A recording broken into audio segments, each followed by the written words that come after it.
Welcome back, watchers and listeners. The Chiefs are officially in Cancun as the season ends with a loss to the Raiders in one of the worst football showings I think I've ever seen. Hey, at least my boy Shane Buechele had an amazing 50-yard pass. And then we promptly cut him because we're doing the right thing for my boy and letting him join the Bills practice squad to not get a ring because the Bills are not winning SHIT this year. Neither are we, though. We're in Cancun, ready for next season. Veach has a whole offseason. Yeah, I'm currently in layaway.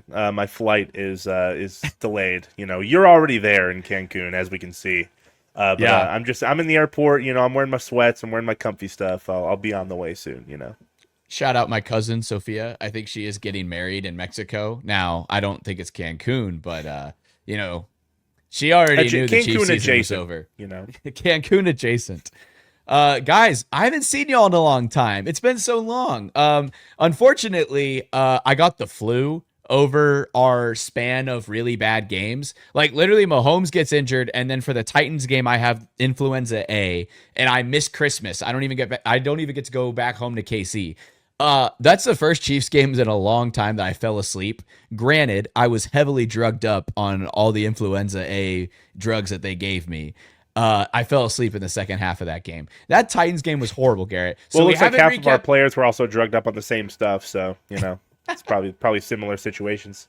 And our coaching staff was drugged up because they wanted to play Juju Smith-Schuster and all of our vets instead of any of our young rookies or any of our young players that we've had that we're trying to develop and see if they're actually good. Because why would we use our young players when the season's over, Garrett? I think the veterans need more snaps, honestly. Yeah, me personally, I think the 29-year-olds and 30-year-olds should play over the promising young players that we need to get looks at in crucial moments. Like even when the last 3 games.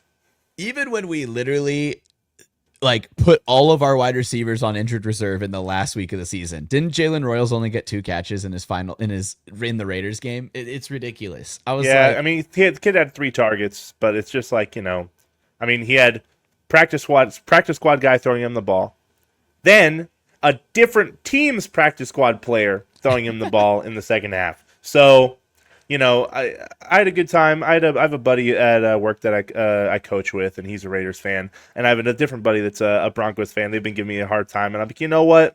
I've been checked out since the last couple weeks, so I'm not.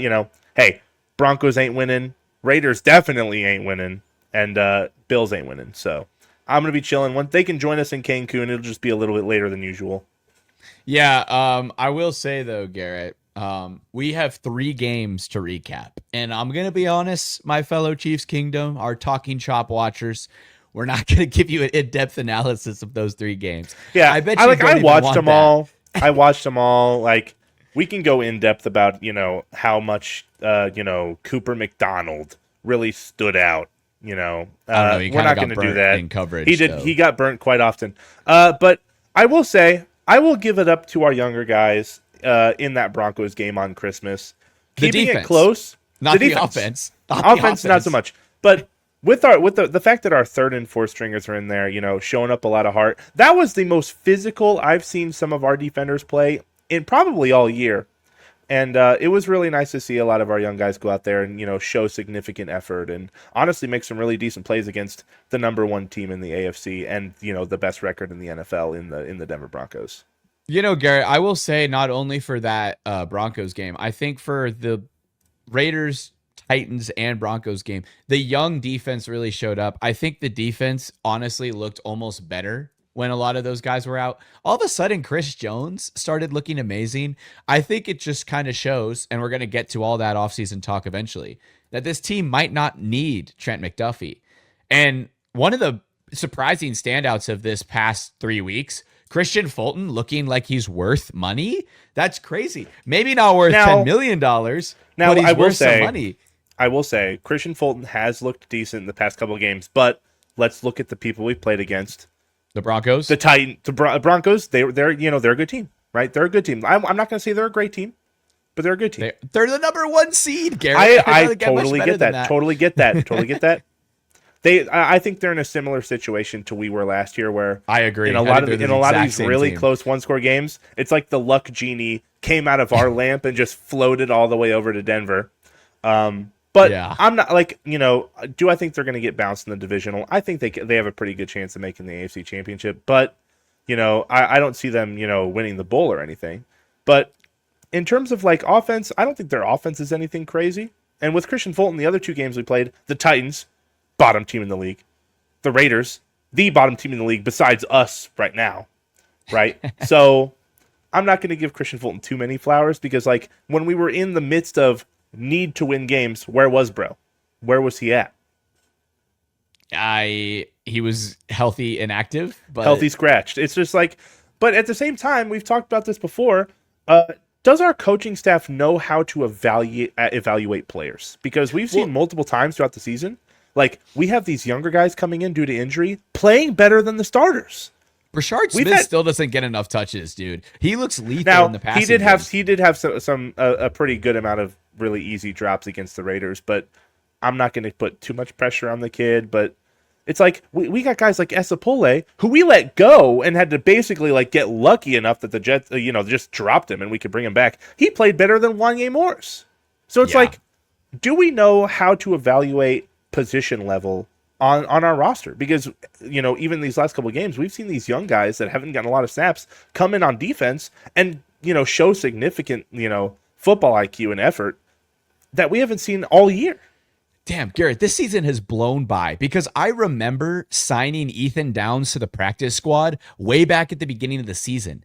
And he just finally got his first snaps on this team. He gets a forced fumble on special teams. I was excited about Ethan Downs on the practice squad way back when. I was like, okay, a lot of these practice squad signings are telling us that they are worried about our defensive end and defensive tackle depth.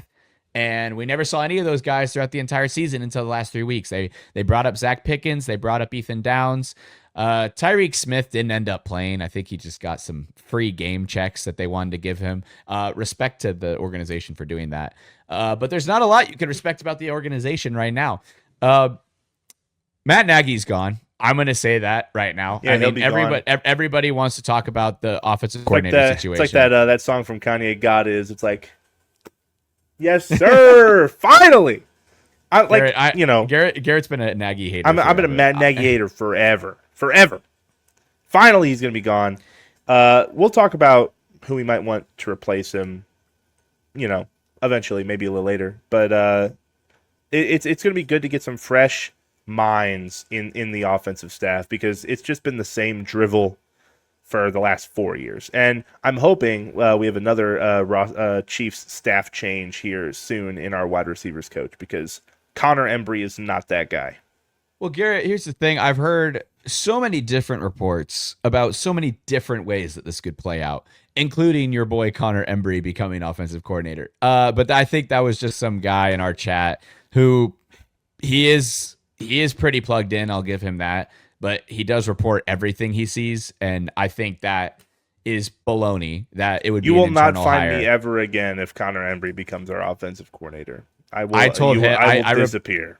I replied to that. I said I'd commit some Chiefsaholic level crimes if that were the case because that's ridiculous. First off, he doesn't even have enough experience to be a wide receivers coach. He's definitely either a nepo baby or something, but I really don't know. He's got to, dude, he has to know something. I'm like, how do you go from high school offensive grad assistant to offensive wide receiver coach at a high school in Colorado straight to on the Chiefs staff? You got to know something, dude. You got to know somebody or know something. Maybe he knows some dirty secret Andy Reid has hidden back there in the depths of his old mind, but you never know. Yeah, well, I mean, let's wrap up the season recap. I mean, Garrett, overall, we have to admit the season was an utter failure. 100%. I don't know. It's genuinely. I'm glad some of the casual NFL fans are starting to come around to the idea that maybe Mahomes is good again, because casual NFL fans were starting to really hate on Mahomes and say that he isn't as good as they think. And then they watch the Chiefs play football the last 3 weeks and they're like, "Holy cow, Mahomes is literally this entire offense." And you know what? I didn't even think he would.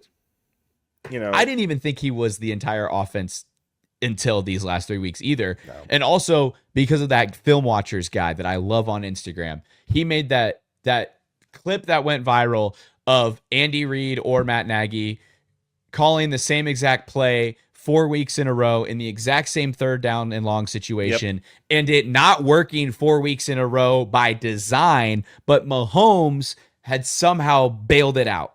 And they still called it the next week. And then they called it the next week. And then they called it the next week. Why are we calling the same play? Mahomes covers up a lot of mistakes. Mahomes band-aids the offense. And he band-aided it all the way to the Super Bowl. So this year is good for us in the long term and for the dynasty's sake. We needed to rip off those band-aids and expose all the wounds and cuts that were gushing, because this team has had a lot of problems for a long time that all the fans knew, but they just were like, well, we keep winning, so is it really a problem? Yeah, and it's like, we have to remember, we were 5-3 at one point, right? And obviously we all know by now, we finished the year 6-11, right? So we were 5-3 at one point, and then we won one game the rest of the year. So did you see we didn't beat a single playoff team, though. Did you see that? Mm-hmm. Because the Lions and Ravens are not playoff teams, and those were our best wins at the time. Yeah, and it's just we talked early on in the season, like early couple episodes. The Chargers and the Broncos. Yeah, and it's like, on paper and throughout the year, we were thinking like, this team was better than last year's team. We were saying that. And I don't know if it's coaching or just a level of contentment across the players and the organization in general. But to go from 5-3, having some momentum, having some decent wins going into the second half of the season, and just utterly just collapsing and falling in. Like, I understand Mahomes got hurt, but like at the time he got hurt, we were on the brink of being eliminated anyway, right? Like, do I think we go down and score a touchdown on that final drive Mahomes got injured? I think we do. So I think I think we beat the Chargers, but at the same time, it's like, then we got to win out, right? I think we have to beat the Titans, have to beat the Raiders, have to beat the Broncos. But you almost beat the Broncos with your backups, so there is a chance. There's a world where they almost make the playoffs that year. I don't know if everything ended up working out right. I think the Chargers ended up winning more games than they were allowed. So I think we would have been eliminated by the Chargers anyway, even if we beat them. So, right, but like that goes back to earlier in the season, right? Like, close game against the Jaguars, close game against the Eagles early on in the year, close game against the Chargers early on in the year. It's like a lot of these really, really close games that we would have won last year, right, really came back to bite us way down the stretch, because at the time when we lose these games, we're like, we're not in panic mode. We've been through this before. We can come back. We're 5-3, but like, then we lose another one. Then we lose another one. We would have made the playoffs if we beat the Chargers and won out. The Chargers ended up losing the games that they needed to lose, and the Colts ended up losing. And it is what it is, right? It's like, I don't even know if I want the playoffs. I like pick number 9 instead, actually. Okay, but also the Chargers rested their starters week 18, so would they have actually? But the Broncos were playing for the 1 seed in that week, and they needed to win to get the 1 seed, and they probably win. Yeah, the situation ended up working out to where we got everything we would have needed in order to make the playoffs. That is brutal. That is actually brutal, because. But even then, it's like, we controlled our own destiny. We couldn't even do destiny control. And it's like, Mahomes got hurt, but. I mean, like so many close games is like, I think the most winnable one that hurts the most is easily the Jaguars Texans game. Or the Jags. I thought the Texans game, but the Jags too. Now, I think the Texans are a really they're on fire right now. Yeah, they're a great team. I think if I was to pick 2 Super Bowl teams right now, I think it's probably Seahawks, Texans. Which is crazy, because I have the Seahawks winning the Super Bowl in my little predictor thing. The Seahawks with a Sam Darnold led team. They're disgusting right now. Like, they are so good. And really great football team. Sam Darnold might actually lead it. And you know what? I think he's not a bad quarterback. I think he's kind of a dog. I mean, you look at the regression of the Vikings, like, I think Texans or Jags make it from the AFC side. I think that's probably a flip of the coin toss there. They're pretty equal. See, Garrett, in my mind. I have the Texans and Jags, but I'm much higher on the Patriots than you are. I also like to bring back the point. The Patriots actually are getting their left tackle, Will Campbell, back for the first time in like 5-6 weeks. And they're getting their defensive tackle, Milton Williams, who they paid a ton of money to from the Eagles last offseason. He's coming back, and he's been out for most of the season. So they're going to get better right for the playoffs. I think the Patriots are going to be kind of slept on. They might be a lot better. Teams I think are frauds. The Chargers are trash. They beat us twice. We're trash, I know. We can still call other teams trash and admit that we suck. The Broncos suck too, and they beat us twice. These are not biased takes, I promise. They are AFC West opponents, but God, they suck. I don't care if they're biased, dude. I've told you multiple times, I am the biggest hater of AFC West teams, dude. I will prey on their downfall till the day I die. Yeah. I'm going to hate watch every Broncos game from now on. I'm a hate watcher. Yeah, one of my best friends from college is a Broncos fan. And I'm sorry, Nate, your team is trash. You're a first round exit. Like, dude, but then again, Garrett, this is the narrative that people said about us when we went to the Super Bowl last year. We're winning those really close games. There is a world where the Broncos go to the Super Bowl and get booty smacked by whoever they play. The Seahawks, there is a world where that happens. Now, I'm gonna be honest. I'm from the Chicago area. My grandfather was a Bears fan. I didn't watch football until I moved out here. I'm gonna be rooting for the Bears for this offseason.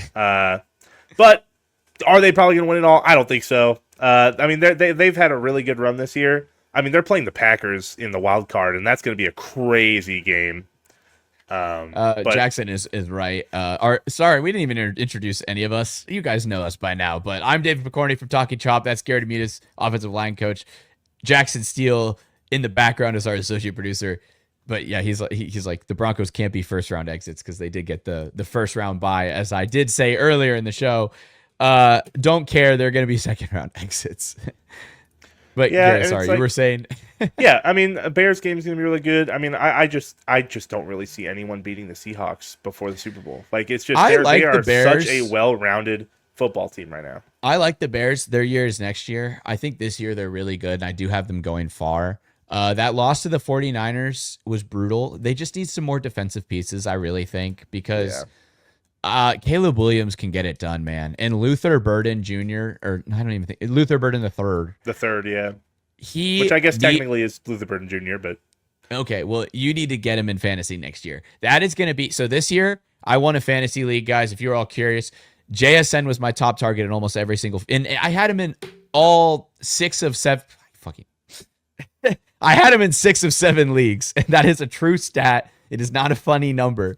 I had JSN in 6 leagues, and he was my guy that I targeted every single draft. Luther Burden is going to be my guy next year. That guy is a dog. I know Chiefs fans wanted us to take him at 31. Listen, if Josh Simmons wasn't there, I might have agreed. Yeah, but Josh Simmons was there, and he played phenomenally when he was in. The thing is, though, like, it's so crazy to see the parity in the playoffs right now, right? It's like, you have the 8 and 9 Panthers who just slipped into the playoffs by random luck by the Falcons of all teams beating the Saints, giving the Panthers that go-ahead in the playoffs. So we have a team with a losing record. Team with a losing record in the playoffs right now.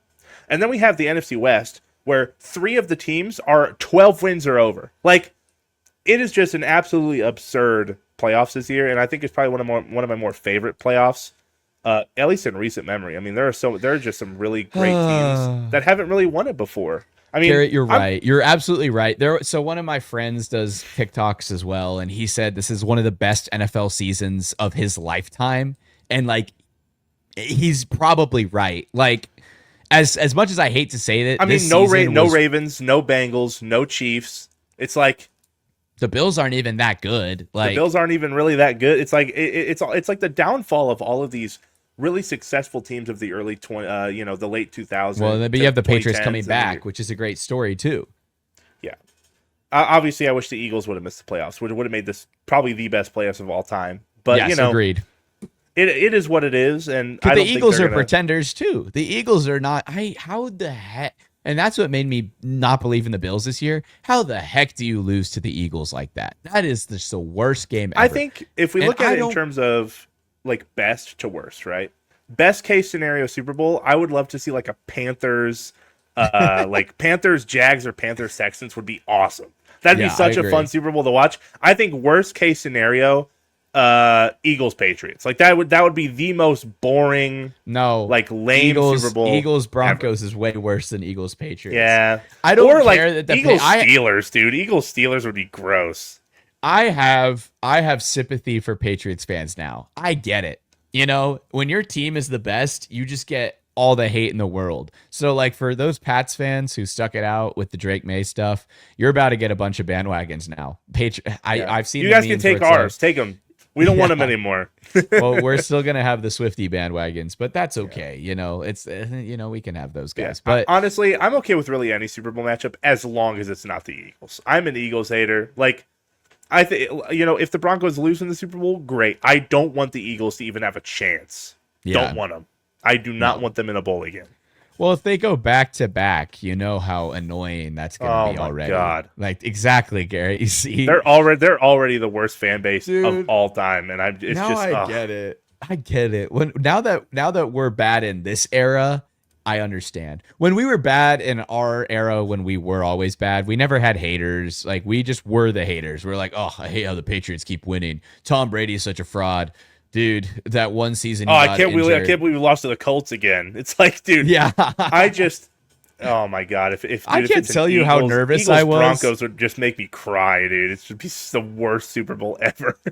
I want to go back to the simpler times when I was so nervous for Mahomes' first playoff game against the Colts, and I was like, dude, we have to break the Colts. We curse. Went to that together, didn't we? Because we had that guy next to us, and he was like TikTok, like right near the end of the game. Remember that crazy dude that was next to us? No, I didn't end up going to that one with you. I ended up going to a different one. Oh yeah, that was me. That was me and another buddy. It was there was just like this crazy person behind us in our seats. He was just like some tweaker. It was awesome. Really great game to go to.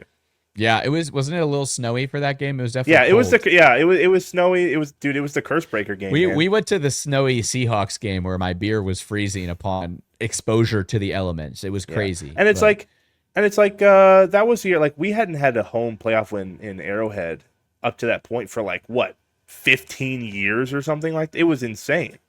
And I just remember if you're a Jets fan, that's nothing to you because you haven't even made the playoffs since I don't know what 2003. Hey, but we're on the same tier as the Jets right now. We need to be buddying up to them. Need to be kind to them. Be like, hey Jets, please take a quarterback so that we have some more skill position. Well, actually, we're on the same tier of the Saints because we have the same We have the same record because we're both 6-11.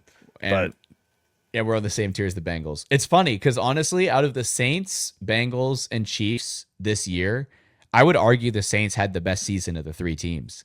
I think the Saints. I mean, like 6-11 for them is like hey, that's at least a little okay. Like for us though, like in the Bengals, these are terrible seasons. Yeah, but they also showed something towards the end of the year. Like Chris Olave finally like becomes like a true dominant wide receiver. Tyler Shuck looks amazing. Like, yeah, I mean.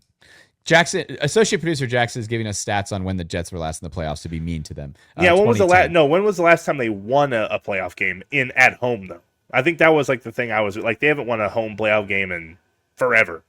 Oh, okay, I see. It's been a long time. Let's talk about the Chiefs again. It is kind of fun to talk about all the other teams. This draft pick is probably going to define the franchise, define the dynasty. This is probably the highest the Chiefs will pick in the Mahomes era. Yeah, it's one you have to hit on. This is probably, I wouldn't say Brett Veach is in hot water, but I would say Brett Veach is definitely feeling his toes a little tickled. I definitely think Brett Veach is starting to finally feel a little bit of, I don't have a God complex anymore. I can't just do anything. I can't fleece the league anymore. He made a lot of bad free agent signings. He's drafted some players that just haven't amounted to things. He's traded for players that the coaching staff doesn't want. And Garrett, that was a point I wanted to make earlier. What the heck is going on between the coaching staff and the front office? Because why are we trading for guys like Cam Thomas, defensive end from the Cardinals, Josh Uche, defensive end that we got him from the Patriots at the time, Peyton Hendershot, the tight end from the Cowboys, Derek Noddy, brought him back. All for these players not to really get playing time. Signing Christian Fulton to some very big money. I get it. Like maybe he wasn't performing, but healthy scratching him. Elijah Mitchell signing. These are players that it seems our coaching staff didn't really want and doesn't want to use, but the front office was like, these are great signings. These are bargain deals. I have to get them. I don't get why they don't communicate like that. Because Josh Uche is a great player, and I think Veach did get him for a steal. But Spags doesn't want him. He didn't think he fit his scheme. He didn't like his work ethic or whatever. But he did end up playing decently for the Eagles this year as a rotational pass rusher. Granted, he ended up getting healthy scratch too, so maybe he does suck. But all this to say, why are we giving up a lot of valuable draft capital and not ending up using these players because it's been too much in the last 2 years. Been too much. So Brett Veach, your toes are a little tickled in the hot water. You're not in hot water yet, but you're definitely testing to see what the temperature is. But he's got to hit this draft pick. If he whiffs on this draft pick, I think that this is going to be his last season as the GM for us. I don't think about that. I think that he'll be in hot water. Now, you got to give a benefit of the doubt. I've seen a lot of mock drafts, obviously, because the last couple weeks, Chiefs fans have really had nothing to do except for look forward to the draft, right? We're gonna just get this off the table right now. We're not trading out of 9. I understand, the value we could get for it. Yeah, it could be great. But this is the earliest we are ever going to draft with Mahomes as our quarterback. And if you are in Brett Veach's shoes, the hype going into the draft for us picking at number 9, all these picks, we wait, then it gets to the 9th pick. If we trade out of that, I mean, the firestorm he's going to get is going to be astronomical. Now, if we move back 2 slots, maybe. Right, but we're not trading out of the first. I think it's more likely we trade back into the first after picking at 9 with a trade piece like Trent McDuffie. But he's gone. Yeah, regardless if we trade him before, during, or after the draft, he's going to be gone.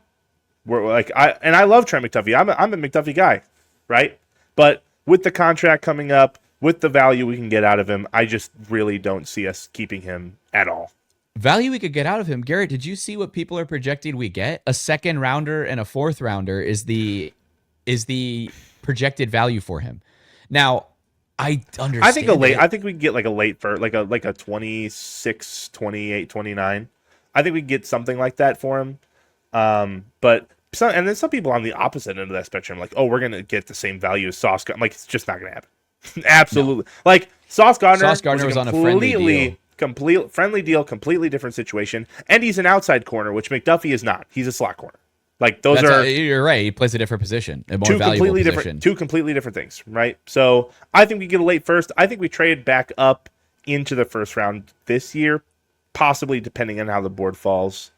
I don't know. I mean, I still have to evaluate. There are some really So I think we probably go edge or D-line with that 9th overall pick. Some guy Reuben Bain Jr. could fall. The guy from Texas Tech, David Bailey, could fall. Funny, because before the show, I was hating on David Bailey, and I looked at his stats, and I was like, 15 sacks is actually maybe he's cooking a little bit. But I think we go that route. And I think potentially, I think this is a really, really good high-level guard draft. If we're looking in a different direction, I think if there's a guy like who's that? I'm blanking on his name. The kid from Penn State. That guy, if he's floating around that 26, 28 range, and we can trade up and grab that kid, I would bite that bullet in a heartbeat. I can't pronounce his name, but it's Olaviva Vega. Yeah, so Olaviva Vega or whatever. Yeah, dog. I don't think he's allowed to sack his entire college career. And I'm like, hold on. Because as much as I love Kingsley, bro's really not, up to starting caliber as a guard yet. I think he could progress. And then potentially that gives us an option to move away from Trey Smith if we don't think his deal befits the numbers down the road. I definitely think we're going to draft a guard late. Like you said, Garrett, this is a great draft class for guards. I don't think we take a tackle unless there is a world where we take a tackle, though. Not high, do we just do the meme and then we draft that wide receiver whose first name is Casey? Was it Casey, Concepcion or something? Dude, I love Casey Concepcion. I hate Texas A&M, but he is a dog. I don't want a wide receiver early, Garrett. I don't think I want one either. That's if you are going back into the first. But what do you think of that tackle out of Utah, Caleb Lomu?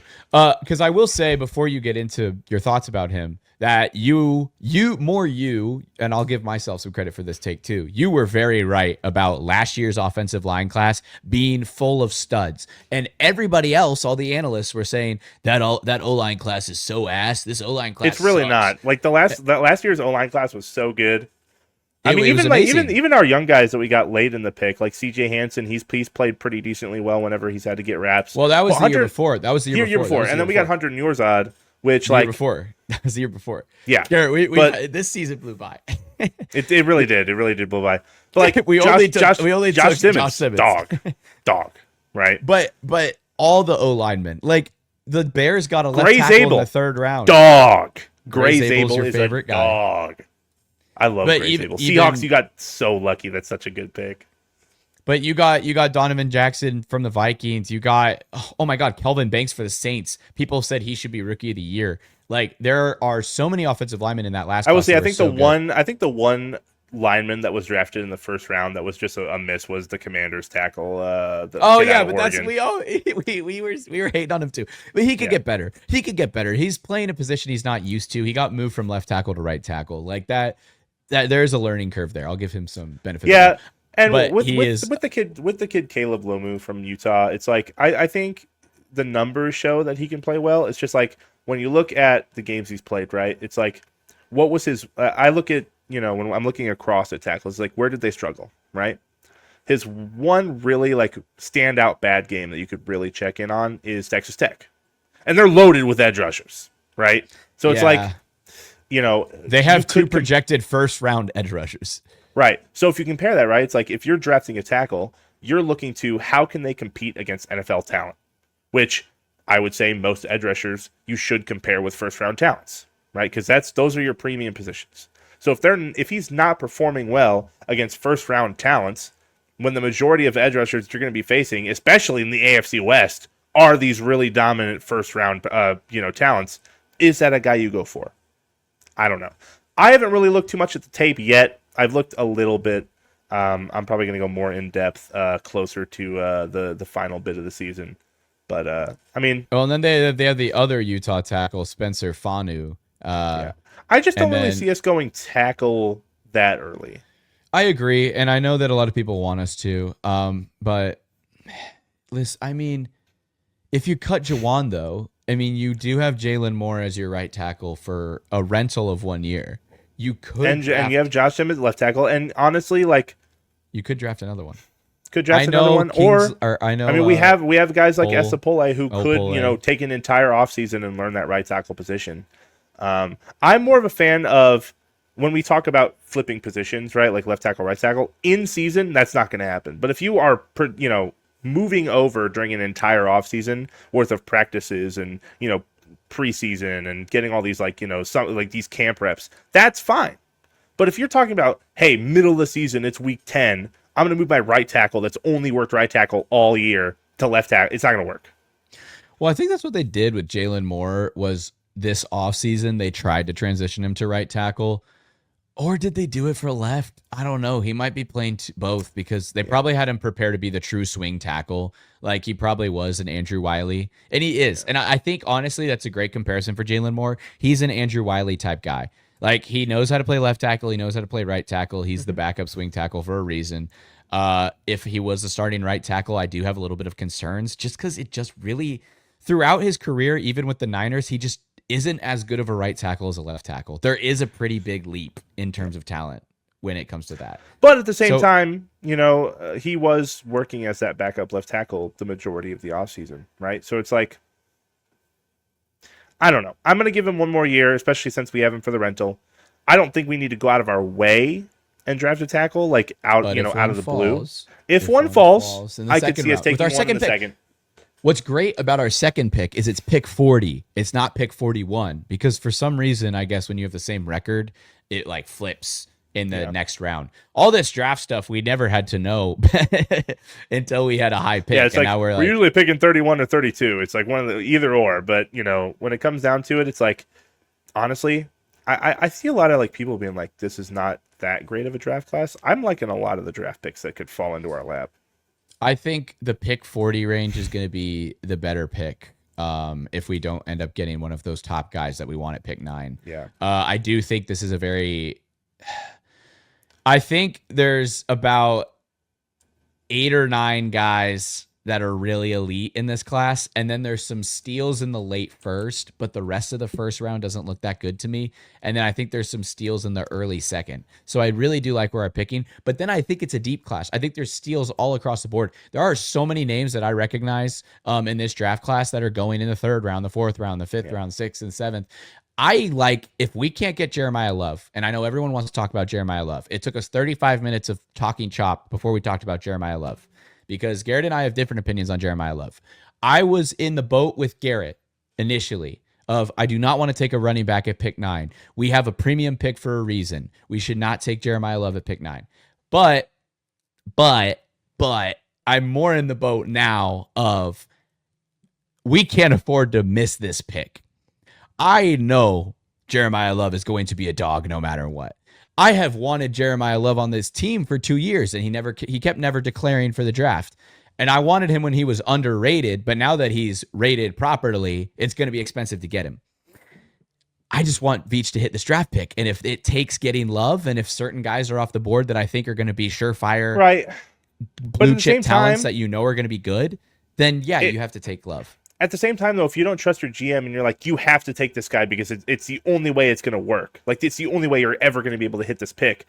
Why do you have him as a GM?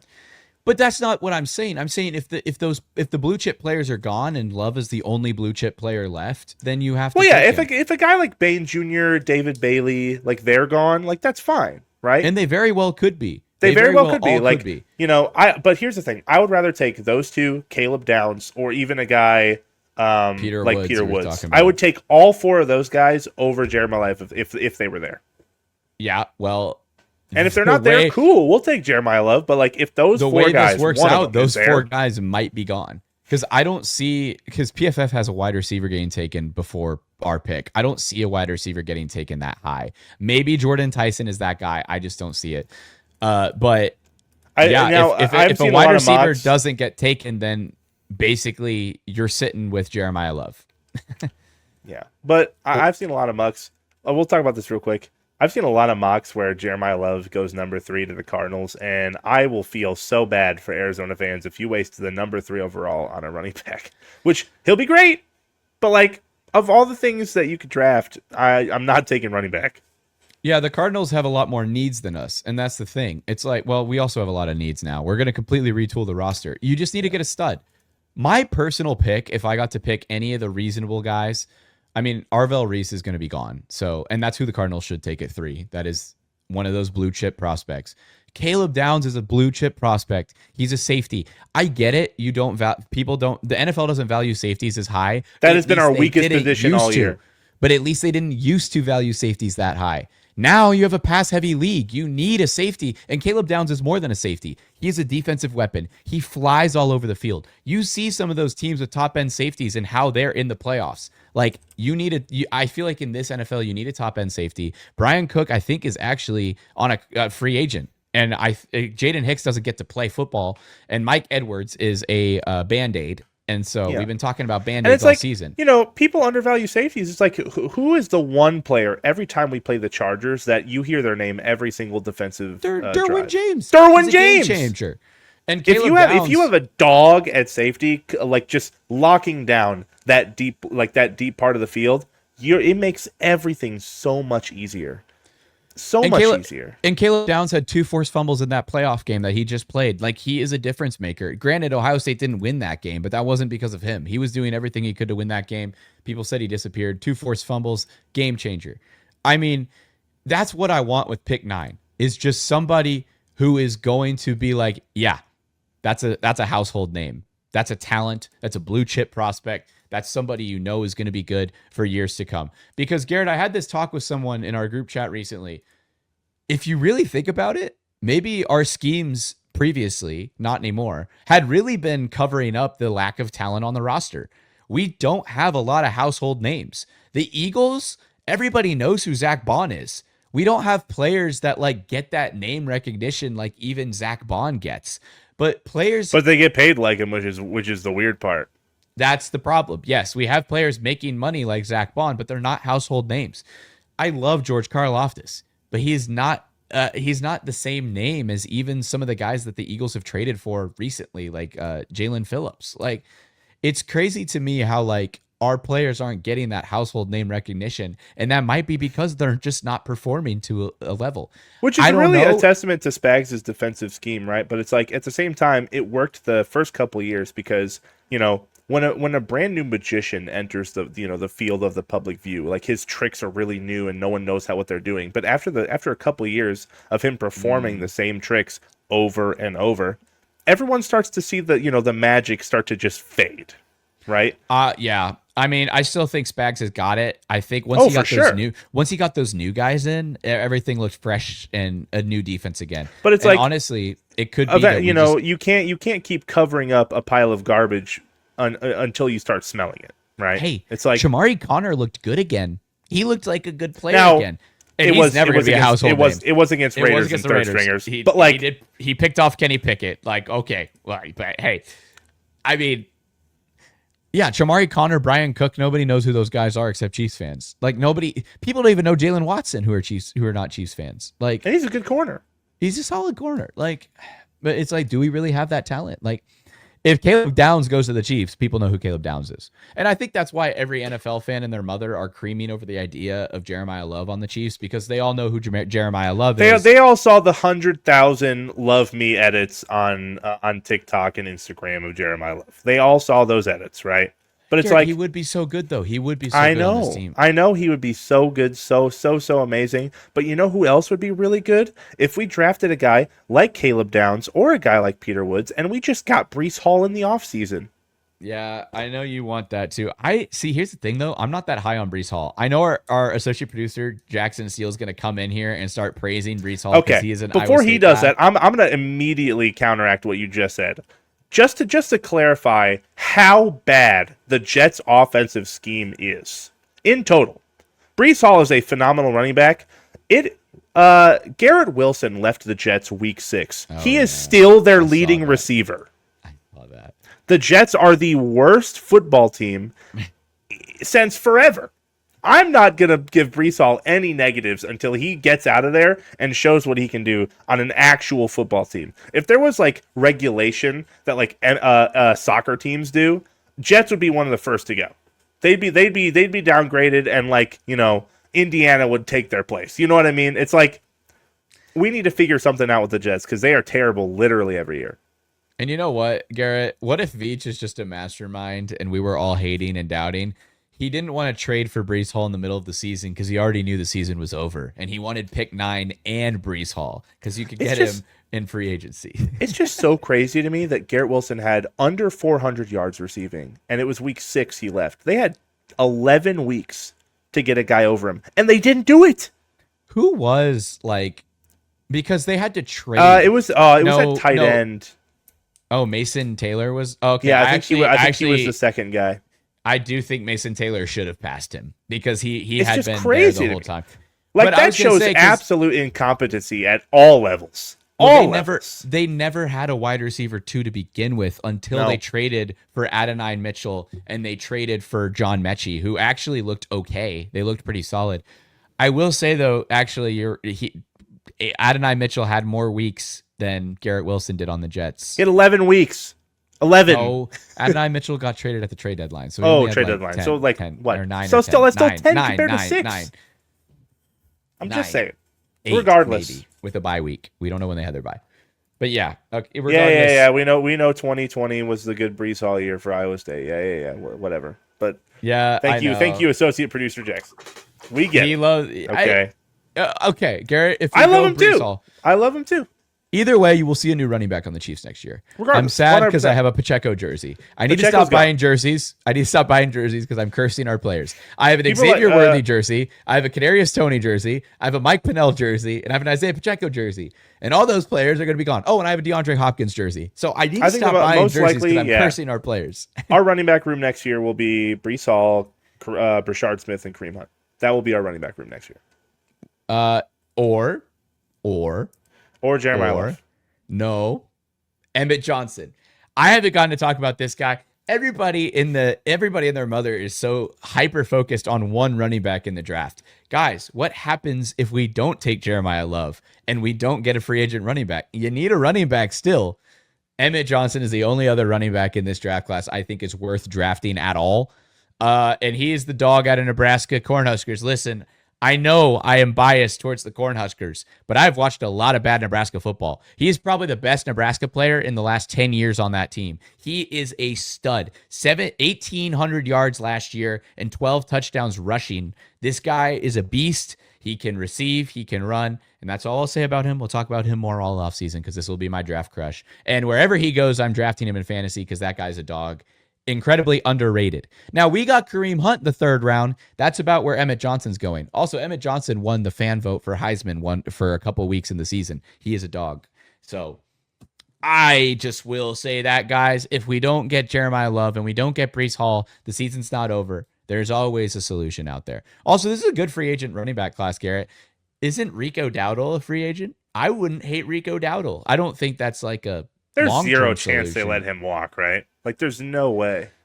You never know. I mean, they have Chuba Hubbard as the guy that they have for which I have no idea why he's starting over Rico Dowdle. I mean, like, whenever Rico Dowdle touches the football, it's electric. Like, I don't know how they have the same thing we do. It's like they can't judge talent.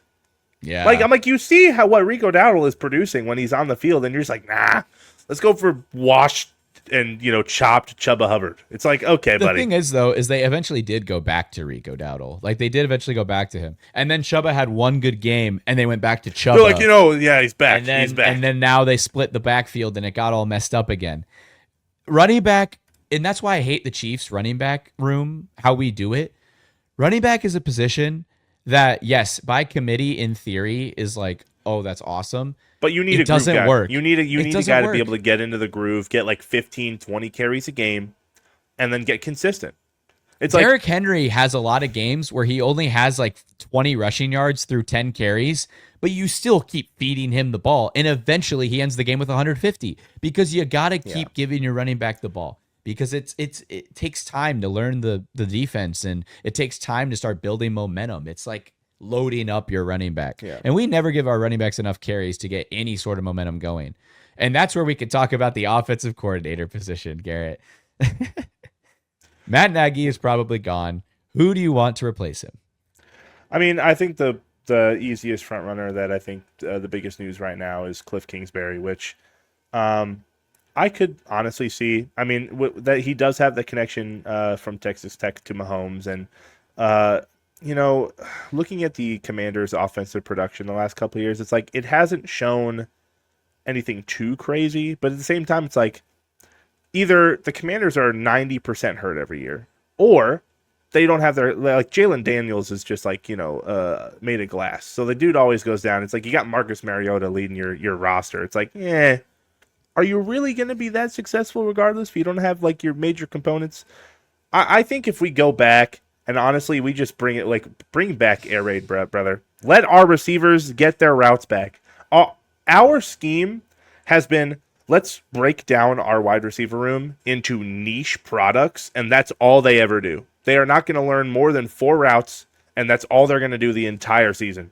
And we just need to take our prototypical guys like Tyquan Thornton if we bring him back, guys like Rashee Rice, guys like open up their route tree and just let him torch the league. Let Mahomes be the gunslinger we know he can be. Now, I will say with Cliff Kingsbury that concerns me is that he does a lot of shotgun, which has been the big debate with talking heads on Twitter has been, oh, the league has moved to a pistol under center based offense. We need to get rid of our shotgun offense. We run the most. Most teams in the playoffs run the least amount of shotgun. And Cliff Kingsbury loves shotgun. They run a lot of shotgun. They also don't run the ball very well. The Commanders, yes, they had Ja'Cory Krosky-Merritt, but he was like getting benched, which was weird. And then he would go off, and then he would get benched, and that was frustrating. But I will say the Commanders running backs really didn't give Cliff Kingsbury a whole lot to work with, so maybe we'll cut him some slack there. The O-line was not great. Was hurt a lot. Hurt, and also the majority of the guys they had out there, it's like, one of their main signings in the offseason last year was Nick Allegretti. Well, and they also got Laramie Tunsil, though, in a trade.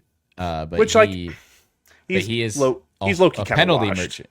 He's a penalty merchant, too. He and Jawan Taylor are battling for the most penalties in the last 3 years right now. Yeah. So, but...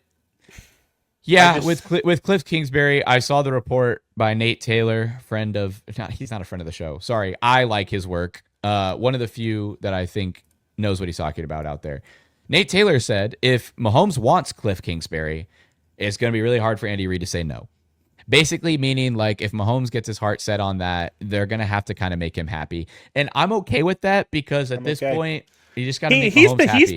He's been kind about it long enough. You know, I saw this posted. Somebody's like, "Oh, he'll demand a trade." He doesn't even need to demand a trade, David. You know what he can just tell? You know, he can go to Veach's office and say, he can say, "I'm not restructuring my contract anymore."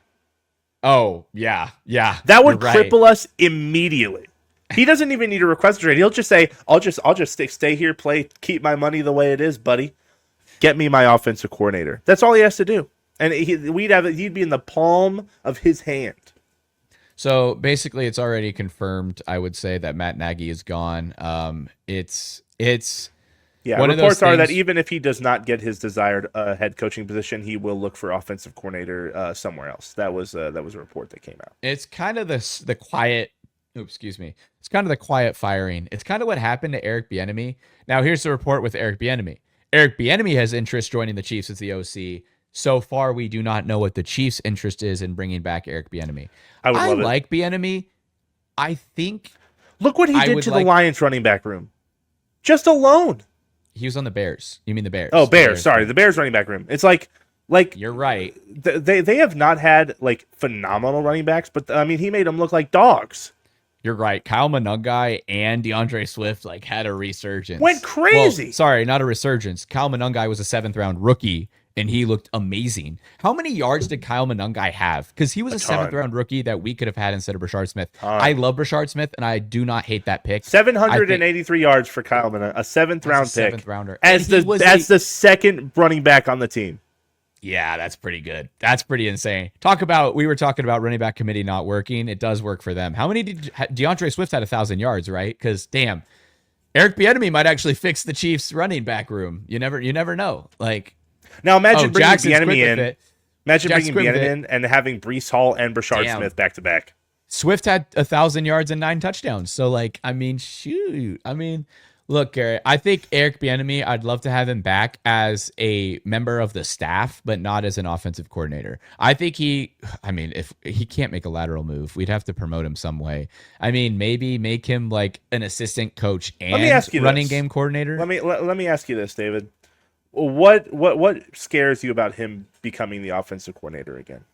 I wonder if he got quiet fired, because I know Nagy's getting quiet fired right now, where Andy Reid goes on his podium and he starts talking really good with them all of a sudden. It happened with Doug Peterson, which I just learned about this the other day too. The Doug Peterson situation was a little different, I think, than Eric Bieniemy's was. I didn't know he did the cheating thing, but I digress. Thing. But Doug Peterson got the quiet firing. All of a sudden, Andy Reid started lying, saying that, he actually called plays here. Doug Peterson's really great, and he got him a head coaching job. I just think Eric Bieniemy got caught in the fray of he was searching for that job at the way late part of the season when a lot of the jobs already got caught up, and I think he probably bombed that one interview, and then he just kind of got stuck in that limbo space where coaches are trying to find out where to go. And I think we were probably already in talks with Matt Nagy the moment Eric Bieniemy started looking, because we probably thought, hey, he's going to get a job somewhere, right? So it's I just think he got caught in limbo, and then he just had to take a lateral move to the Commanders. Yeah. And then the Commanders fired him, and he had to go down another level and be with I guess the Commanders fired their head coach. So then you have new people bringing in new people. So, yeah. Honestly, I'd love them both. If we could get Cliff Kingsbury and Bieniemy, it would just be a dream scenario. Have more minds in that room, because I do think in this offseason, Andy Reid's going to take an evaluation of himself and what he's been calling and say, hey, I know I've been doing things a certain way for my entirety of a career, but is the game starting to pass me up? I think Andy Reid has one more intense innovation left in him before he retires. I don't think Andy Reid's going to want to go out on this note of, I finally got figured out. He's going to want to find something that's going to work. So people say fire Andy Reid. They're so dumb. Do you know how hard it is to find a head coach? Talk about wow, it's 54 minutes. We've just been yapping, haven't we? We'll end with this, Garrett, because we've talked about everything we really want to get to. Yeah. I can't believe John Harbaugh got fired. Yeah, that was crazy. That's crazy. 18 years. Yeah. Now, granted, every Ravens fan and their mother, take a shot every time I say that, because I've said that 4 times today.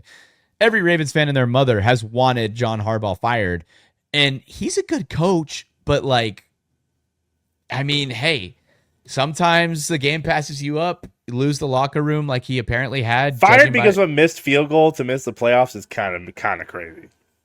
After he had Lamar injured his entire season, like if they make the playoffs, does he? I don't think he gets fired. I don't think he gets fired. No, which is crazy because that wasn't even his fault. They just missed a field goal. Yeah, I blame Tyler Loop. John Harbaugh is going to wake up with night sweats thinking about Tyler Loop for the rest of his life, dude. Well, and the thing with John Harbaugh, maybe he wanted to leave. Maybe it was a mutual parting, and that's really what the firing is. Because honestly, the Ravens fan base hated him. They didn't want him anymore. The ownership was probably putting a lot of pressure on him. Fine, whatever. Yeah. I mean, Lamar and him, it was either Lamar or John, is what I had heard from some reports, that they were saying one of them was going to leave. So you're going to keep Lamar. I hear he's going to go to the Giants, potentially, John Harbaugh to the Giants. This is going to be not only one of the most interesting playoffs, Garrett, it's going to be one of the most interesting coaching hiring cycles I think we've had in a long time. Yeah. Because I think two great coaches just got fired. I think Kevin Stefanski is a great coach, and I think Harbaugh is a good coach. And I think whoever gets one of those guys... What do you do with that Browns roster? I mean, like, you were coach of the year 2 times in your tenure for that team, and it's like, you had your 4th-string quarterback for the significant amount of the year. Like, what are you supposed to do with that roster? What are you supposed to do as a head coach? 13 starting... Jackson, is that true? He had 13 different starting quarterbacks under the Stefanski era? Stefanski era feels new. That's crazy already. Well, he was a Browns coach since 2020, wasn't he? Because he won Coach of the Year 2020 and then 2023. First off, he made them win their first playoff game in a long time, and that's enough to be said. And the GM and ownership just absolutely royally ripped his butt apart and screwed him over by getting Deshaun Watson. They took 3 first-round picks away from him, and they made a fully guaranteed contract to a guy who can't even play. He can't even play. And now, because of that, you have 13 new quarterbacks, and you got rid of Baker. Yeah. I think the Browns are having all of their karma thrown back at them for getting rid of Baker. I mean, like, the dude was playing with an injured shoulder. He was in all of he was endorsing the city of Cleveland every day of his life, giving his his body on the line for the Cleveland Browns, and they're like, nah. It's like mad. It's like that Colin Cowherd thing. It's like, LeBron, we're good. Ben Simmons is here or whatever. It's like, Baker, we're good. Deshaun Watson has arrived. It's like, dude, it was not the move.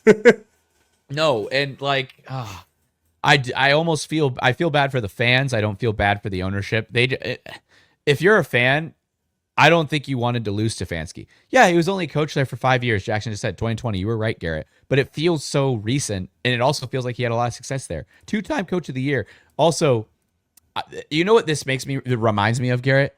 This reminds me of when the Titans fired Vrabel. When the Titans fired Mike Vrabel, at the time, I was like, this is a stupid decision. Mike Vrabel is not the reason the Titans are losing. And lo and behold, the Titans have been horrible ever since firing Vrabel. Vrabel has literally rebuilt a team faster than the Titans have rebuilt after losing Vrabel. And Vrabel's only been with the Patriots in 1 year. In 1 year, he gets them to the number 2 seed in the playoffs, and they look amazing. Granted, he inherited a good quarterback, but dude, he has no one to throw to. And Stephon Diggs just did a thing. And I mean... it's like, with Mike Vrabel, right? It's like he was leading these, like, I would say, like, not a great roster to the playoffs significantly while he was there. And it's like your quarterback is Ryan Tannehill. Ryan Tannehill's AFC Championship game. Ryan Tannehill's career ended after Vrabel. It was over. He never played again. And like, now I will say, I think Mahomes is the one reason Mike Vrabel got fired. Like, it was just us ending their season every year, and it's like, I get that to an extent, but he's bringing this roster that's really not up to par with these other teams just with his scheme alone, right? I'm a big Mike. Yeah, like Mike Vrabel and Kevin Stefanski. It is unbelievable that the Browns decided to fire him. Can anyone name the leading wide receiver on that Titans team that played in the AFC Championship in 2020? Oh God, I watched that full game. I don't even remember. I was in attendance. I think it was Corey Davis, who was a generational bust. That might be true. It was Corey Davis and then AJ Brown. Oh yeah, they had AJ. Throwback. See, that's not Vrabel's fault that they traded away AJ Brown for Treylon Burks. You know what sucks about AJ Brown? Oh God, dude, Anthony. Oh, I forgot about Anthony Ferkser, dude. Dude, we had him for a little bit on our practice squad. I love Anthony Ferguson, the GOAT. He had a touchdown that game. That was the big Sammy Watkins game. That really, really viral clip about the whole stadium yelling Sammy on that poster. Awesome. I missed that. Yeah. I missed that Chiefs era, dude. It was so clean. Also, Vrabel ran that fun like offensive lineman touchdown that he had in that game. Like he got up 10-0. We knew it was coming too. The moment he got close, I knew it was coming. I knew that stupid offensive lineman touchdown was coming. Yeah, God, that was a fun game. I was at the game. I could hear over the loudspeaker, this lineman is eligible now. And I was like, oh, that's a touchdown to that lineman. Oh, I'm trying to remember if I can remember Derrick who Henry he was. Threw it. It was to, oh my God. Well, he's not a main guy. We're getting super off topic. Hey, that's the point of the offseason. Dude, I know him. I know he went to the Packers after. I just forget his name. It's there somewhere, and I'll remember it next week. But, is it like, it's not Dennis Dennis Kelly. Dennis. I'm gonna make you so mad, probably. Oh, dude, because is it Dennis? Is his last name Dennis? I don't know why Dennis is in here. Dennis Kelly. It is Dennis Kelly. No way. Okay, I was gonna say Dennis Allen, which is the coach of former coach of the Saints. Dennis Kelly, crazy pull. Yeah, dude. Tell me I don't know ball. I remember who freaking caught a touchdown against us in a game they lost, but that was Mike Vrabel's best receiver in his time was Dennis Kelly, career backup right tackle. But yeah, what a game, what a day, what a CANCUN here in CANCUN. Guys, this is gonna be a fun offseason. I am excited to be bad. I know it's crazy to say, but I'm excited to suck this year. I went through my frustrations right around when Mahomes got injured, but I've been content for a couple weeks now, and I'm just ready to talk about the rest of the season as it goes forward. Who is going to bring their team to glory in this really strange NFL playoffs that we've found ourselves watching. Garrett, I just realized why the NFL season felt fast this year is because we got eliminated in week really 15. Early. Yeah, it's like the season was already. We're normally used to like watching 21 games of Chiefs football, and we basically only watched 15 or 16. So yeah, well, thanks for watching, guys. I'm not even going to show the sponsorship. This is an episode of Talkin Chop that's gone way. We're too just long, talking chop. So. We're talking chop. That's all we got to do. If you want to know about the sponsorship, just look in the description. So see you guys next week. Maybe I think we're going to do a live. I know we really want to hear what the fans want to say this offseason. We'll probably do a lot more lives because there's less to talk about, but more to talk about, more to like group talk community. About. Yes, there you go. More to group talk about. So we'll see you guys next week. I don't have the flu anymore, so I can actually do episodes.